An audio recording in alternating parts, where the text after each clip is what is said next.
In 1987, John Wong imported a container load described as furniture from Hong Kong. However, a considerable quantity of clothing had been hidden away in the container in order to avoid the payment of customs duties. The smuggled clothing items were detected, and Mr. Wong and the company Rizzoli were charged with customs offences. In 1998, 11 years later, Wong was finally found guilty and faced a heavy fine. Wong raised quite a clever technical defence. He argued that the Australian government solicitor, who undertook the prosecution, had not properly been engaged by the Comptroller General of Customs, and as a result the prosecution was invalid.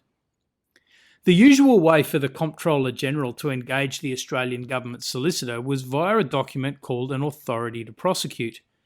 In this case, such a document had been produced in relation to the prosecution of the company Rizzoli, but for whatever reason, no such document was produced naming Mr. Wong. Nobody noticed this for ages. The matter continued along like a perfectly normal piece of civil litigation. Pleadings were exchanged, discovery was undertaken, there were various pre-trial or interlocutory hearings and orders. It wasn't really until the actual trial that Wong's lawyer pulled this argument out of the bag. The trial judge reflected on the fact that so much progress had been made without this issue being identified and said, "It seems to me inconceivable, in view of the history of this matter, that any real question of the Australian government solicitor's retainer can arise." The defence failed, but Wong appealed.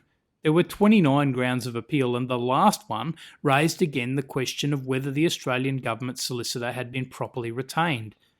Justice of Appeal Stein said, "Retainer is a word used to describe a contract between a solicitor and client for the provision of legal services for a fee.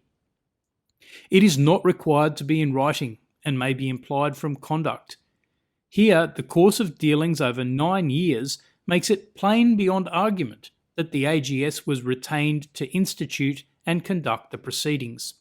From this case, we learn two things. First, the relationship between a client and their solicitor is ultimately based on a contract between the two, a contract for legal services. And second, that contract, like any other contract, can be established by conduct and not just by words.